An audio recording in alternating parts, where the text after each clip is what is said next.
Hey everybody, and welcome to KM Reviews. I am Niddleman. This time I'm bringing you the review for episode 3 of Westworld titled The Stray. And keep in mind this review is going to contain spoilers, so if you have not seen the episode yet, go and watch it and then come on back to this review. You've been warned.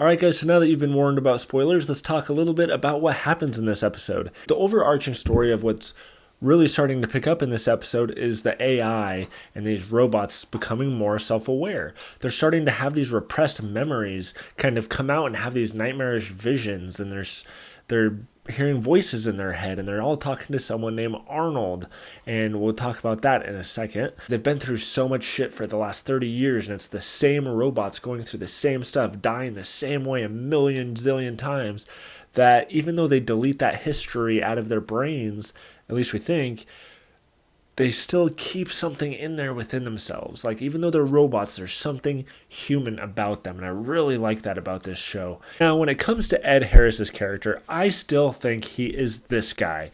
I think that's Ed Harris in the past. I think he used to wear the white hat and something happened to him. He ended up wearing the black hat. Ed Harris has talked about being there for 30 years. They talked about some incident that happened 30 years ago. That guy looks like he's 30 years younger. So I'm betting you anything that this show is showing that character's story and something's going to happen with him and Dolores or something that causes some sort of incident that changes a lot of things and causes him to go evil or black-hatted at least. One of the biggest telltale signs that tells me that's him in the past is the bullets, the way the bullets react in this episode. Because earlier this season, in the first episode or so, we see Ed Harris getting shot, right? And nothing really happens, right? Because you can't get hurt in Westworld, and it's just like little poofs of air. He's not flinching or anything. I mean, it is not hurting him in the slightest. Yet when we see that guy in the white hat get shot, he gets knocked to the ground. He has a big old bruise on his shoulder, and he's like, Jesus Christ, I thought you couldn't get shot here. And they're like, well, you can't die here. So I have a feeling something's going to happen where they're like, okay, we got to make these bullets not even do that. Let's just make them poofs of air if they hit a person. We hear from Anthony Hopkins. He used to have a partner named Arnold. Sound familiar? Yes, it does, because that's who these robots are saying. So what's the story with him? We get kind of a mysterious nugget of a backstory that he used to be his partner and something happened to him. And to be honest, I wasn't super clear if they said they basically turned him into a robot or if a robot killed him or if he just died and they didn't really explain. I kind of missed that, so if one of you guys caught exactly what happened to him, comment below and let me know. I also really liked when they showed Anthony Hopkins being younger. We've seen other similar techniques like this with Curious Case of Benjamin Button or the new Iron Man, where we see Tony Stark a little bit younger. They're using this technology now where they're able to de-age these actors, and I thought it looked really cool with Anthony Hopkins' character looking a little bit younger. I'm kind of hoping they show some more of his backstory, because Anthony Hopkins' character to me in this show is so interesting, and it's kind of like this, it's almost like he's evil, but really he's just logical. Because, for example, they have that one robot with like the little blanket or whatever on, and he's like, what, you're worried about them being cold? Are you worried about them, whatever? And he like cuts their face, and you're kind of like, Jesus, dude.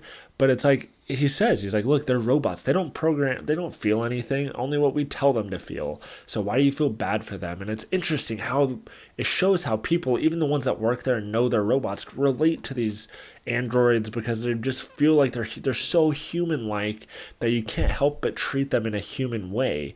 And I have a feeling that Anthony Hopkins' cold-heartedness is going to end up biting him in the butt at some point, because it's obvious these robots know a little bit more than they're showing. Now, I will say it's a little weird to me, or stupid actually, that they don't have some sort of just massive, easy, wireless off button for these robots. I mean, you never know. With any piece of technology, we have an off switch somewhere. There's some way to completely reboot it. There's some way to take the battery out. There's something. And they have this one robot that's going rogue, right? He's running up into the mountains and stuff, and they're chasing after him. And the whole time I'm thinking, why don't you just go on your little tablet and turn him off and then go grab him? which they end up doing when they get there. So I don't know if you have to be in close proximity to do that, but it seems like they should have a long-range wireless off button, some sort of mass red button of doom, like shit's going bad, let's push this and all the robots go down, or some sort of EMP blast out of their tablet or something. You know what I mean? Because it looked like he was about to kill her with that rock and he smashes his own head.